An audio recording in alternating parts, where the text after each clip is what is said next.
നമസ്കാരം. Media one call സെന്ററിലേക്ക് എല്ലാ പ്രിയപ്പെട്ട പ്രേക്ഷകർക്കും സ്വാഗതം. വിട്ടുമാറാത്ത ചുമ എന്നതാണ് നമ്മുടെ ഇന്നത്തെ വിഷയം.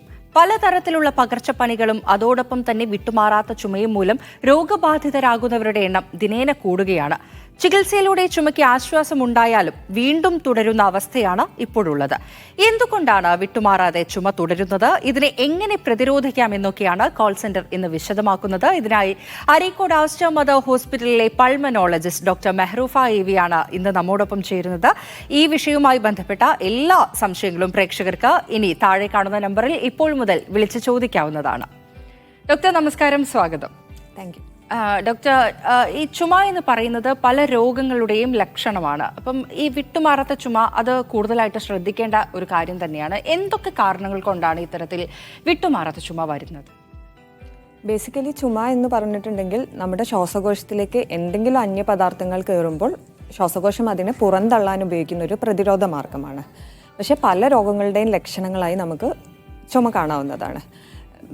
മെയിനായിട്ടും രണ്ട് തരത്തിലുള്ള ചുമയാണുള്ളത്. ഒന്ന് കഫത്തോട് കൂടിയ ചുമയും കഫം ഇല്ലാത്ത ചുമ, വരണ്ട ചുമയും, ഡ്രൈ കോഫ്.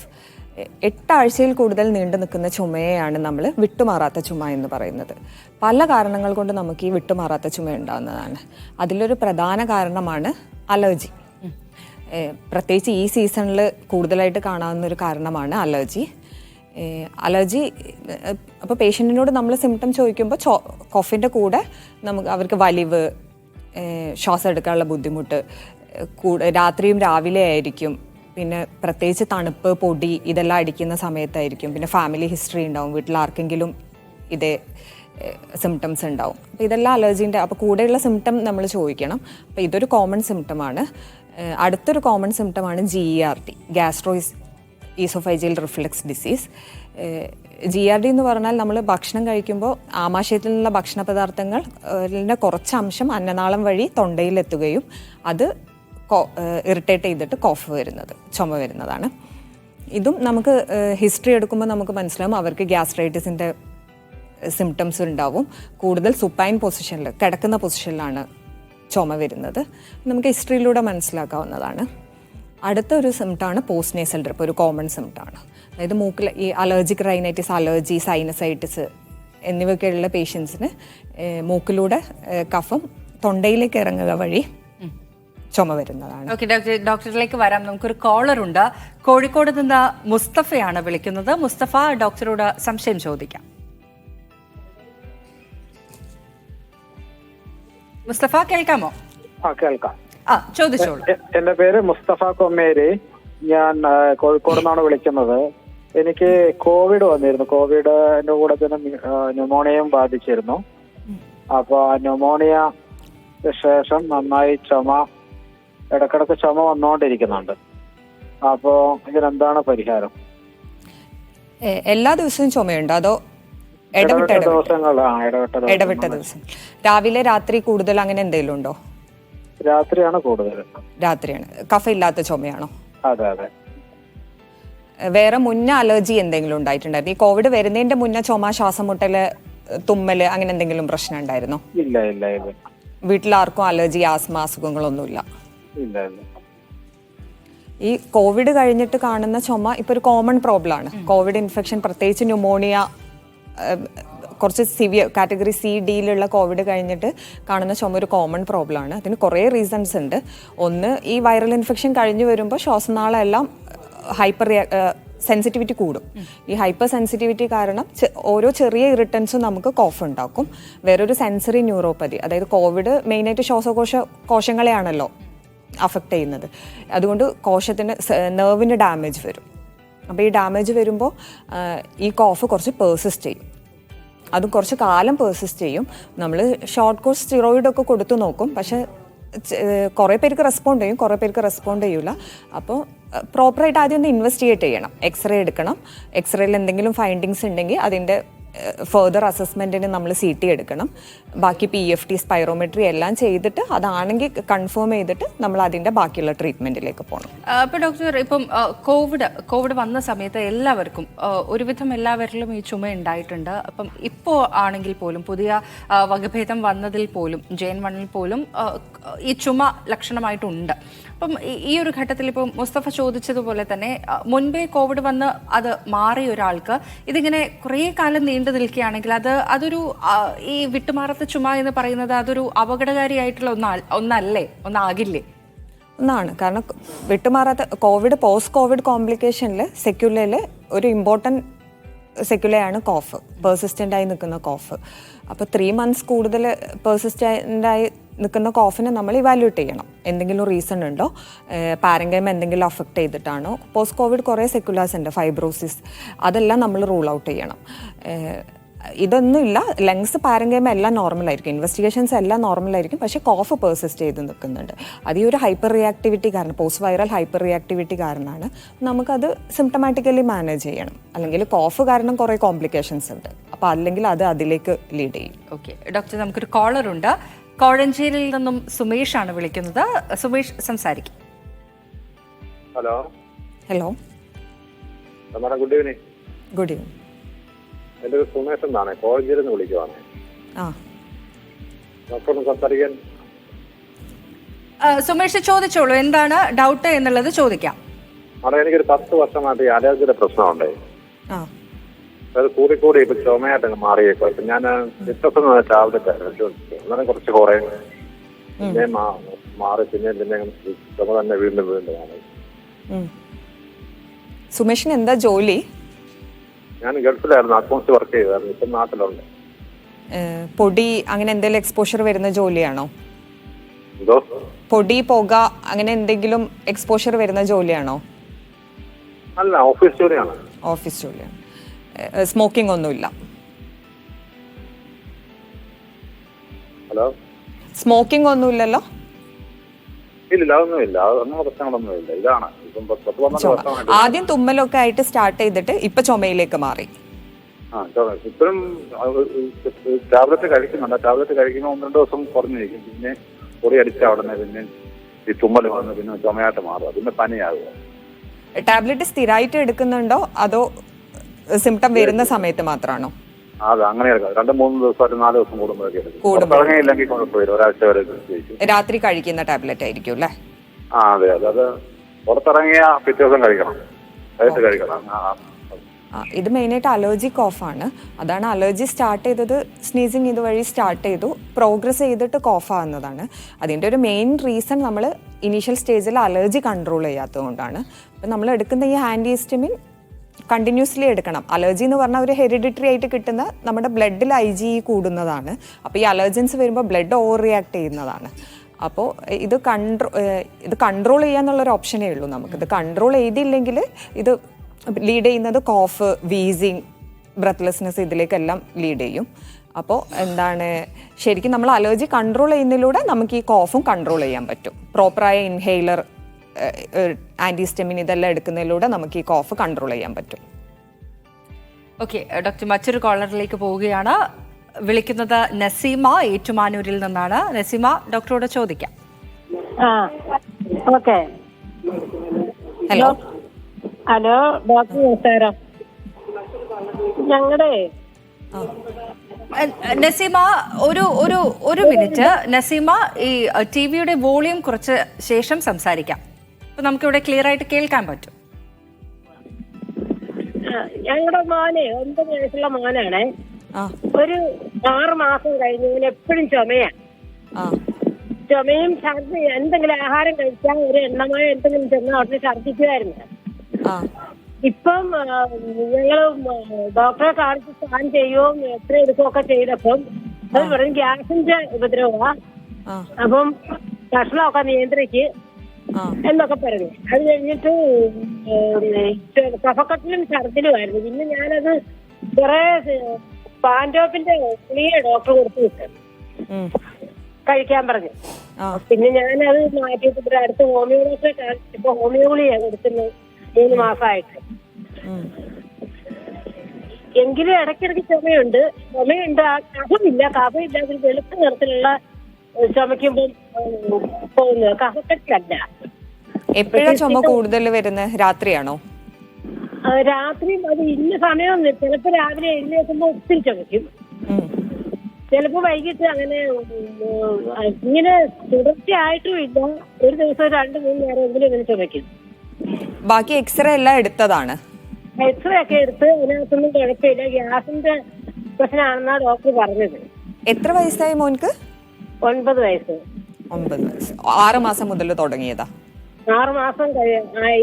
ഇപ്പം ഹോമിയോ മരുന്ന് കൊടുക്കാൻ 3 മാസമായി.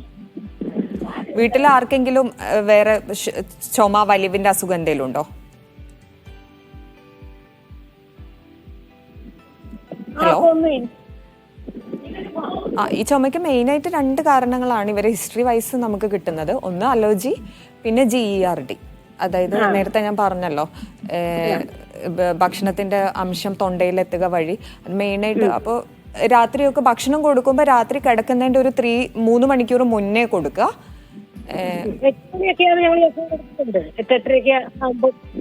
ഭക്ഷണം കൊടുക്കുക, കിടക്കുന്നതിന് 3 മണിക്കൂർ മുന്നേ കൊടുക്കുക. പിന്നെ എപ്പോഴും കട്ടിലിന്റെ ഒരു ഭാഗം, തല വെക്കുന്ന ഭാഗം ഒന്ന് ഉയർത്തിയിട്ട് കിടത്തുക. അതിന്റെ കൂടെ അവര് തന്ന, ഡോക്ടറെ കാണിച്ചിട്ട് ഡോക്ടർ ഗ്യാസിന്റെ മരുന്ന് തന്നിട്ടുണ്ടായിരുന്നില്ലേ? മാത്രമായിരുന്നു തന്നത്. പിന്നെ ഇപ്പൊ ഹോമിയോ കൊടുക്കുന്നു. ഞാൻ പാൻറ്റോപ്പ് കൊടുക്കുന്നു. ഗ്യാസിന്റെ മരുന്ന് ഒന്ന് കണ്ടിന്യൂസ് ആയിട്ട് കഴിക്കണം, ഡോക്ടർ പറഞ്ഞ പോലെ. എന്നിട്ട് അത് മാറുന്നില്ലെങ്കിൽ ഒന്നും കൂടെ ആ ഡോക്ടറെ തന്നെ പോയി കാണിക്കണം. നമ്മളിത് ഇവാലുവേഷൻ കംപ്ലീറ്റ് ആക്കാണ്ട് മാറി മാറി കാണിക്കുമ്പോഴാണ് ഇഷ്യൂ വരുന്നത്. യെസ്, നസീമയ്ക്ക് ഡൗട്ട് ക്ലിയർ ആയി എന്ന് വിചാരിക്കുകയാണ്. നമുക്ക് മറ്റൊരു കോളർ കൂടിയുണ്ട്. സാറാമ ജോൺ ആണ്, നീലഗിരിയിൽ നിന്നാണ് വിളിക്കുന്നത്. സാറാമ, സംസാരിക്കാം. Hello doctor. Hello, good evening. Good evening doctor, എനിക്ക് ഇടയ്ക്കിടയ്ക്ക് ഇങ്ങനെ ഭയങ്കര ചുമ വരുന്നുണ്ട്, വിട്ടുമാറാത്ത ചുമ. ഒരു 2 മാസത്തോളം നിൽക്കും അങ്ങനെ. രാത്രി ഒന്നും കിടന്നുറങ്ങാൻ തന്നെ പറ്റൂല. അപ്പൊ ഞാൻ അതിന് പിന്നെ കുറെ മരുന്നുകളൊക്കെ കുടിച്ചു. പിന്നെ ബെഡിക്കോട്ട് എന്ന് പറഞ്ഞ ഒരു ഇൻഹൈലർ ഉപയോഗിച്ചു. അപ്പൊ എന്നാലും ഇങ്ങനെ ഇടയ്ക്കിടയ്ക്ക് ഉണ്ടാവും, ഇപ്പോഴും ഉണ്ടാവുന്നുണ്ട് ഇടയ്ക്കിടയ്ക്ക്. കുറഞ്ഞിട്ടുണ്ട്. എന്താണ് ചെയ്യേണ്ടത്? ചുമ കഫമുള്ള ചുമയാണോ? കഫമുള്ള ചുമയാണ്. നന്നായിട്ട് കഫം വരുന്നതാണോ അതോ ചെറിയ കഫമുള്ള ചുമ? എല്ലാം നല്ലപോലെ ഒരു കഫം വരുമായിരുന്നു. അത് തൊണ്ടയിൽ ഇങ്ങനെ എന്തോ വന്നിരിക്കുന്ന മാതിരി ഇങ്ങനെ തോന്നും. ഓക്കെ. 2 മാസം മുന്നേ എന്തെങ്കിലും കഫക്കെട്ട് പോലെ എന്തെങ്കിലും അസുഖം വന്നിട്ടുണ്ടോ? പനി അങ്ങനെ എന്തെങ്കിലും? ഉണ്ടായിരുന്നു. 2 മാസത്തോളം എനിക്ക് ആ ചുമ നീണ്ടു നിന്നു. അതിനുശേഷമാണ് ഈ ചുമ നീണ്ടു നിൽക്കുന്നത്? അതെ. അത് ഒരു പോസ്റ്റ് വൈറൽ റിയാക്ടിവിറ്റി ആണ്. അതായത് ഒരു വൈറൽ ഇൻഫെക്ഷൻ കഴിഞ്ഞിട്ടുണ്ടെങ്കിൽ നമ്മുടെ ശ്വാസനാളം കുറച്ച് സെൻസിറ്റീവ് ആവും. അപ്പോൾ ഒരു ഹൈപ്പർ റിയാക്ടിവിറ്റി സംഭവിക്കുന്നതാണ്. അപ്പോൾ അത് പ്രോപ്പറായിട്ട്, നിങ്ങൾ പറഞ്ഞില്ലേ നിങ്ങളുടെ കയ്യിലൊരു ഇൻഹൈലർ ഉണ്ടെന്ന്, ബ്യൂഡിക്കോട്ട്. അത് പ്രോപ്പറായിട്ട് യൂസ് ചെയ്യുന്ന വഴി കറക്റ്റായിട്ട് ഒരു 3 മാസം യൂസ് ചെയ്യാം. അപ്പോൾ ചുമ നിൽക്കും. ബ്യൂഡിക്കോട്ട് തന്നെ രാവിലെ 2 പഫ്, രാത്രി 2 പഫ് രീതിയിൽ കറക്റ്റായിട്ട് 3 മാസം യൂസ് ചെയ്താൽ മതി. വിട്ടുമാറാത്ത ചുമ എന്ന വിഷയത്തെക്കുറിച്ചാണ് ഡോക്ടർ മെഹ്റൂഫ ഇവി നമ്മോട് സംസാരിച്ചുകൊണ്ടിരിക്കുന്നത്. നമുക്കൊരു കോളർ ഉണ്ട് ഡോക്ടർ, കോളറിലേക്ക് പോവുകയാണ്. വിളിക്കുന്നത് സിയാദാണ്, എറണാകുളം ജില്ലയിൽ നിന്നും. സിയാദ്, ഡോക്ടറോട് എന്താണ് സംശയമെന്ന് ചോദിക്കാം. ഹലോ ഡോക്ടർ, കഴിഞ്ഞ 1 വർഷമായിട്ട് എനിക്ക് വിട്ടുമാറാത്ത ചുമയുണ്ടായിരുന്നു. കൂടുതലായിട്ടും രാത്രി സമയങ്ങളിലാണ് ചുമ ഉണ്ടാവുന്നത്. കഫമില്ലാതെയുള്ള ഒരു ചുമയാണ് ഉള്ളത്. ചില സമയത്ത് ഛർദ്ദിക്കും. ചുമയുടെ കൂടെ തുമ്മല്, തൊണ്ട ചൊറിച്ചില് അങ്ങനെ എന്തെങ്കിലും ഉണ്ടോ? ഇല്ല, ചുമ വന്നതിൽ കണ്ടിന്യൂസ് ആയിട്ട് ചുമച്ചുകൊണ്ടിരിക്കും. ഒരു ഹാഫ് ആൻ അവർ ഒക്കെ കണ്ടിന്യൂസ് ആയിട്ട് ചുമച്ച്. ഡെയിലി ചുമയുണ്ട്? ഡെയിലി നൈറ്റ് സിംറ്റംസ് വരുന്നുണ്ട്? ഡെയിലി നൈറ്റ് വരുന്നുണ്ട്. വേറെ എക്സ്റേ ഇതുവരെ എടുത്ത് നോക്കിയിട്ടില്ല? എക്സ്റേ ഒന്നും എടുത്തിട്ടില്ല. കേട്ടിട്ട് ഒരു അലർജി കോഫ് പോലെയാണ് തോന്നുന്നത്. പക്ഷെ 1 ഇയറായി പെർസിസ്റ്റ് ചെയ്ത് നിൽക്കുന്നതുകൊണ്ട് നമ്മൾ ഡോക്ടറെ കാണിച്ചു? ഡോക്ടർ കാണിച്ചിരുന്നു, സിറപ്പും അതുപോലെ തന്നെ ആന്റിബയോട്ടിക് ടാബ്ലറ്റ്സ് ഒക്കെ കഴിച്ചിരുന്നു. ഡോക്ടർ ഒരു പൾമണോളജിസ്റ്റിനെ പോയി കാണിക്കുക. എന്നിട്ട് അലർജി പോലെ തന്നെയാണ് തോന്നുന്നത്, പക്ഷെ അതിൻ്റെ ടെസ്റ്റുകളൊന്ന് ചെയ്ത് കൺഫേം ചെയ്യണം. അലർജിൻ്റെ ബ്ലഡ് ടെസ്റ്റ്, പിന്നെ എക്സ്റേ ഒന്ന് എടുത്ത് നോക്കുക. അതുകൊണ്ടാണ് ഈ രാത്രി ഡ്രൈ ആയിട്ടുള്ള കോഫ്. ഗ്യാസിൻ്റെ ബുദ്ധിമുട്ടുകളൊന്നും ഇല്ലല്ലോ? ഗ്യാസ്ട്രൈറ്റിസിൻ്റെ? ഹലോ, കോളർ ഡ്രോപ്പ് ആയി എന്ന് തോന്നുവാണ് ഡോക്ടർ. എന്തായാലും സിയാദിന്റെ സംശയം തീർന്നു എന്ന് വിചാരിക്കുകയാണ്. ഡോക്ടർ, ഈ ഇൻഹേലറിന്റെ യൂസ് അത് എത്രത്തോളം ഉപകാരമാണ് നമുക്ക്? അത് നമ്മുടെ സമൂഹത്തിലൊരു പ്രധാന പ്രശ്നം അതാണ്, ഇൻഹേലർ തുടങ്ങാനുള്ള ബുദ്ധിമുട്ട്. ഭയങ്കര സ്റ്റിഗ്മയാണ് അത്. ഇൻഹേലർ തുടങ്ങിക്കഴിഞ്ഞാൽ അതിന് അഡിക്റ്റായി പോവോ, നമ്മൾ ജീവിതകാലം മുഴുവൻ അത് ഉപയോഗിക്കേണ്ടി വരുമോ, ഇതൊക്കെ ഒരു കോമൺ ഡൗട്ടുകളാണ് ഇൻഹേലർ തുടങ്ങാൻ പറയുമ്പോൾ. പക്ഷേ ഇപ്പം നമ്മൾ ഈ കാണുന്ന കോഫ്, അതായത് ഈ പോസ്റ്റ് വൈറൽ കോഫ്, പിന്നെ അലർജിക് കോഫ്, ഇതിനൊക്കെ ശരിക്കും ഒരു എഫക്റ്റ് ആയിട്ടുള്ള ഒരു ട്രീറ്റ്മെൻറ്റ് ഇൻഹേലർ മാത്രമാണ്. ഇൻഹേലർ ആൻറ്റിഹിസ്റ്റമിൻസ്. അപ്പോൾ പ്രോപ്പറായിട്ട് ഇൻഹേലർ തുടങ്ങിയാലും പോലെ അത് നമ്മൾ പ്രോപ്പറായിട്ട് യൂസ് ചെയ്യണം, പ്രോപ്പറായിട്ട് എടുക്കണം. എടുക്കുന്ന മെത്തേഡ് പഠിച്ച് വൃത്തിക്ക് എടുത്താൽ കറക്റ്റ് നമ്മൾ 3 monthsൻ്റെ ഉള്ളിൽ നമുക്ക് എല്ലായിടത്തും സിംറ്റമാറ്റിക് ഇമ്പ്രൂവ്മെൻറ്റ് കാണുന്നതാണ്. അപ്പോൾ പക്ഷേ നമ്മളത് സാധാരണക്കാരോട് പറയുമ്പോൾ ഭയങ്കര ബുദ്ധിമുട്ടാണ്. അവരത് അഡിക്റ്റായി പോവോ എന്നാണ് ചോദിക്കുന്നത്. അത് പക്ഷേ COPD എന്ന് പറഞ്ഞ വേറൊരു അസുഖമുണ്ട്, സ്മോക്കിംഗ് കാരണം വരുന്നത്. അപ്പോൾ അതെന്ന് പറഞ്ഞാൽ ലങ് ഫുൾ ഡെസ്ട്രോയിഡ് ആയിട്ടുണ്ടാവും. അപ്പോൾ ആ ലങ്ങിന് നമ്മൾ ഇൻഹേലർ നമ്മുടെ ലൈഫ് ലോങ് യൂസ് ചെയ്യേണ്ടി വരും. അപ്പോൾ ആ യൂസാണ് ഇതിനെന്ന് വിചാരിച്ചിട്ടാണ് അവരത് എടുക്കാത്തത്. പക്ഷെ അങ്ങനെയല്ല, ഒരു 3 months ഇൻഹേലർ യൂസ് ചെയ്യുന്നതിലൂടെ നമുക്കിത് കൺട്രോൾ ചെയ്യാൻ പറ്റുന്നതാണ്. അതായത് ഈ പോസ്റ്റ് വൈറൽ കോഫുകളെല്ലാം, post covid cough, allergic cough എല്ലാം. ഓക്കെ ഡോക്ടർ, ഇപ്പം ആസ്മ രോഗികളിൽ ചുമയുണ്ട്, അതുപോലെ തന്നെ പുകവലി ഏറ്റവും കൂടുതൽ പ്രശ്നം, അല്ലെങ്കിൽ ഏറ്റവും കൂടുതൽ ചുമ നിലനിൽക്കുന്നൊരു വിഭാഗമാണ് ഈ പുകവലിക്കാർ എന്നുള്ളത്. അവരിലെ ഈ ചുമ എങ്ങനെയാണ്? അത് ഈ പറഞ്ഞതുപോലെ തന്നെ നമുക്കിങ്ങനെ പുകവലി നിർത്തിയാൽ മാത്രമേ അത് മാറത്തുള്ളൂ? 2 മെയിൻ കാറ്റഗറിയാണ് ആസ്മയിലുള്ള കോഫും പുകവലിയിലുള്ള ചുമയും. ആസ്മയിലുള്ള ചുമ എന്ന് പറയുന്നത് എപ്പോഴും റിവേഴ്സിബിളാണ്, നമുക്കത് മാറ്റിയെടുക്കാൻ പറ്റും. പക്ഷെ അതിനാ ടിപ്പിക്കൽ ഹിസ്റ്ററി ഉണ്ടാവും. രാവിലെയാണ്, രാത്രിയാണ്, ചെറിയ കഫോ അല്ലെങ്കിൽ വരണ്ട ചുമയോ ആയിരിക്കും. കറക്റ്റ് ഇൻഹൈലർ യൂസ് ചെയ്യുന്നതിലൂടെ നമുക്കത് ഫുൾ ടൈം ഇൻഹൈലറിൻ്റെ ആവശ്യമൊന്നുമില്ല. ഒരു 3 months യൂസ് ചെയ്ത് കഴിഞ്ഞാൽ തന്നെ നമുക്ക് കൺട്രോൾ ചെയ്യാൻ പറ്റും. പക്ഷേ പുകവലി വരുന്ന കാരണമുള്ള ഇറിവേഴ്സിബിൾ സാധനം, അത് ഓൾറെഡി ലങ് ഡാമേജ് ആയി കഴിഞ്ഞു. ഇനിയൊരു റിവേഴ്സിബിൾ ഓപ്ഷൻ അതിലില്ല. പുകവലി കാരണം വരുന്നതാണ് COPD, chronic obstructive lung disease. അതിന് 2 കാറ്റഗറിയാണുള്ളത്, ക്രോണിക് ബ്രോങ്കൈറ്റിസ് ആൻഡ് എംഫൈസിമ. അല്ലെങ്കിൽ ബ്രോങ്കൈറ്റിസ് കാറ്റഗറിയിലാണ് കോഫ് കാണുന്നത്, ചുമ കാണുന്നത്. അതിൻ്റെ സിംറ്റം ഡെഫിനിഷൻ തന്നെ പേഴ്സിസ്റ്റൻറ്റ് കോഫാണ്, മോർ ദാൻ 2 years. അതിൽ നമ്മൾ കൺട്രോൾ ചെയ്യുക, നമുക്ക് ആ കോഫ് കൺട്രോൾ ചെയ്യാനുള്ള ഓപ്ഷനേ ഉള്ളൂ. എന്താണ്, കഫം ക്ലിയർ ചെയ്യാനുള്ള മരുന്ന് കൊടുക്കുക, കൂടെ ഇൻഹൈലറും കൊടുക്കുക. ഇതാണ് COPD ആണ് ഈ സ്മോക്കിംഗ് റിലേറ്റഡ്. അതിനെ ഫസ്റ്റ് ആൻഡ് ഫോർമോസ്റ്റ് ചെയ്യേണ്ടത് സ്മോക്കിംഗ് നിർത്തുക, അത് കഴിഞ്ഞിട്ടാണ് ഈ ട്രീറ്റ്മെൻറ്റിലേക്കല്ല. Yes, okay. അതുപോലെ തന്നെ ഇപ്പം ചുമ എന്ന് പറയുമ്പോൾ ചിലർക്ക് ഇപ്പം നമുക്ക് ഒരുപാട് കോളേഴ്സ് പറഞ്ഞു അവർക്ക് കഫം കിട്ടില്ല എന്നുള്ളത്.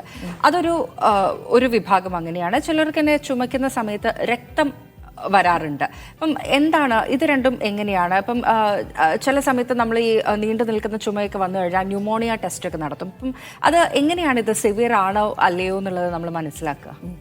അതിന് നമ്മൾ വേണ്ടത് ചുമയുടെ കൂടെയുള്ള സിംറ്റംസ് നോക്കുക. ഈ രക്തം വരിക എന്ന് പറഞ്ഞല്ലോ, ഇത് ഒരു റെഡ് ഫ്ലാഗ് സൈനാണ്. കാരണം രക്തം വരുന്നത് നമുക്ക് അങ്ങനെ ചുമേനെ പോലെ തള്ളിക്കളയാൻ പറ്റുന്ന ഒരു സിംറ്റം അല്ല. അപ്പോൾ രക്തം വരുന്നുണ്ടെങ്കിൽ ഇമ്മീഡിയറ്റ്ലി അടുത്തുള്ളൊരു ഫിസിഷ്യനെ കാണിക്കണം. എന്നിട്ട് എക്സ്റേ എടുത്തിട്ട് കാരണം ഈ രക്തം വരുന്നത് കോമൺ ആയിട്ട് നമ്മുടെ നാട്ടിൽ കാണുന്നത് ഇൻഫെക്ഷൻ്റെ കൂടെ കാണാം, ന്യൂമോണിയൻ്റെ കൂടെ കാണാം. അതുപോലെ തന്നെ TB, ട്യൂബർക്ലോസിസ് ആണ് ഒരു അടുത്ത കോമൺ കോസ്. പിന്നെ ലങ് ക്യാൻസർ. അപ്പോൾ നമുക്ക് അതിൻ്റെ കൂടെ ഇപ്പോൾ ലങ് ക്യാൻസർ ആണെങ്കിൽ അതിൻ്റെ കൂടെ അവർക്ക് വെയിറ്റ് ലോസ്, വിശപ്പില്ലാണ്ടിരിക്കുക, കുറേ കാലമായിട്ട് ഈ സിംറ്റംസ് എല്ലാം ഉണ്ടാവും. പിന്നെ നമുക്ക് എക്സാമിനേഷനിൽ ക്ലബിങ് അതെല്ലാം കാണാൻ പറ്റും. ബാക്കി എക്സാമിനേഷനിൽ വേറെ എന്തെങ്കിലും ഉണ്ടോ, വേറെ കഴൽ എവിടെയെങ്കിലും വീങ്ങിയിട്ടുണ്ടോ എല്ലാം നമ്മൾ നോക്കണം. TBയിലാണെങ്കിലും വൈകുന്നേരം പനിക്കും, ഈ വെയിറ്റ് ഇല്ലാണ്ടിരിക്കുക, വിശപ്പില്ലാതിരിക്കുക, വീട്ടിൽ വേറെ ആർക്കെങ്കിലും TBൻ്റെ മരുന്ന് എടുത്തിട്ടുണ്ടോ എന്ന് ചോദിക്കണം. ഇത് TBൻ്റെ സിംറ്റംസ്. അപ്പോൾ ഇതിൻ്റെ രണ്ടിൻ്റെയാണ് മെയിനായിട്ട് നമ്മൾ ഈ ഹിമോപ്റ്റൈസിസ് കാണുന്നത്. പിന്നെ സിവിയർ ന്യൂമോണിയകളിൽ, ലങ്ങിന് ഇൻഫെക്ഷൻ വരുന്ന സിവിയർ ന്യൂമോണിയകളെല്ലാം നമുക്ക് ഹിമോപ്റ്റൈസിസ് ഒരു സിംറ്റമായിട്ട് കാണാൻ പറ്റും. ഓക്കെ. അതുപോലെ തന്നെ ഡോക്ടർ, നമ്മളിങ്ങനെ ചുമച്ചുകൊണ്ടിരിക്കുന്ന സമയത്തെ ഈ പറഞ്ഞതുപോലെ തന്നെ നമ്മൾ ഒരു ദിവസം എന്തെങ്കിലും കപ്പ് സിറപ്പ് വാങ്ങിയിട്ട് കഴിക്കും, അല്ലെങ്കിൽ ഈ ചുമ വളരെ റയറായിട്ട്, അതായത് ഒരു 2-3 ദിവസം മാത്രം നീണ്ടു നിൽക്കുന്നതാണെങ്കിൽ നമ്മൾ മരുന്ന് വാങ്ങിയിട്ട് കഴിക്കും, പിന്നെ നമ്മൾ ഒഴിവാക്കും. പിന്നീട് ഇത് ചുമ വരുന്ന സമയത്തായിരിക്കും നമ്മൾ ഇതിനെക്കുറിച്ച് ചിന്തിക്കുക. ഇപ്പം എനിക്ക് കഴിഞ്ഞ ദിവസം വന്നായിരുന്നല്ലോ, അല്ലെങ്കിൽ കഴിഞ്ഞ മാസം എനിക്ക് വന്നായിരുന്നല്ലോ എന്നുള്ളത്. അപ്പം നമ്മൾ പ്രോപ്പറായിട്ട് എപ്പോഴാണ് ഒരു വൈദ്യസഹായം തേടേണ്ടത്, അല്ലെങ്കിൽ ഒരു ഡോക്ടറെ നമ്മൾ ഏത് ഘട്ടത്തിൽ കാണണം? വിട്ടുമാറാത്ത ചുമേൻ്റെ വേറൊരു പ്രശ്നമാണിത്. അതായത് നമ്മൾ ഈ സിംറ്റമാറ്റിക്കലി ട്രീറ്റ് ചെയ്തുകൊണ്ടിരിക്കും. ഒന്നുകിൽ ഫാർമസിയിൽ പോയിട്ട് കഫ് സിറപ്പ് വാങ്ങി കഴിക്കുക, അല്ലെങ്കിൽ ചുമ വരുമ്പോൾ കഴിക്കുക. അപ്പോൾ ഒരു താൽക്കാലിക ആശ്വാസം ഉണ്ടാവും. കുറച്ച് കഴിഞ്ഞ് ചുമ വരുമ്പോൾ വീണ്ടും പോയി വാങ്ങി കഴിക്കുക. അങ്ങനെ ചെയ്യരുത്. അങ്ങനെ വിട്ടുമാറാത്ത ചുമയുണ്ടെങ്കിൽ എന്തായാലും ഒരു ഫിസിഷ്യനെ നമ്മൾ കാണണം. കണ്ടിട്ട് നമ്മൾ ഇവാലുവേറ്റ് ചെയ്യണം. കാരണം കുറേ കോസസ് ഉണ്ട്. ഈ അലർജി, GERD അല്ലാണ്ട് തന്നെ ശ്വാസകോശത്തിന് എന്ത് സംഭവിച്ചാലും അതിൻ്റെ ഫസ്റ്റ് സിംറ്റമാണ്, ഒരു പ്രധാന സിംറ്റമാണ് ചുമ. ഇൻഫെക്ഷൻസ്, ന്യൂമോണിയ, അതുപോലെ ശ്വാസകോശം ചുരുങ്ങുന്ന ഒരു അസുഖമുണ്ട്, ഇൻഡസ്ട്രീഷ്യൽ ലങ് ഡിസീസ് എന്ന് പറയും. അത് TB, ക്യാൻസറിൻ്റെ ഒക്കെ ഒരു ഇനീഷ്യൽ സിംറ്റമാണ്. അപ്പോൾ ഇതെല്ലാം നമുക്ക് ഏർലി സ്റ്റേജിൽ തന്നെ നമുക്ക് ഡിറ്റക്റ്റ് ചെയ്യണമെങ്കിൽ, തുടർച്ചയായ ചുമയുണ്ടെങ്കിൽ എന്തായാലും അടുത്തുള്ള ഫിസിഷ്യനെ കണ്ടിട്ട് പ്രോപ്പർ ഹിസ്റ്ററി എക്സാമിനേഷൻ എല്ലാം കഴിഞ്ഞിട്ട് വേണ്ട ടെസ്റ്റുകളെല്ലാം ചെയ്യേണ്ടതാണ്. ശരി ഡോക്ടർ, എന്തായാലും നന്ദി ഇത്രയും നേരം മീഡിയ വണ്ണിനൊപ്പം കോൾ സെൻറ്ററിനൊപ്പം ചെലവഴിച്ചതിന്.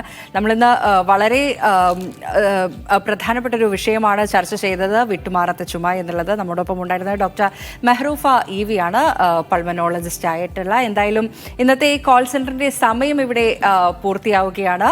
വീണ്ടും നാളെ മറ്റൊരു വിഷയവുമായി കാണാം. നമസ്കാരം.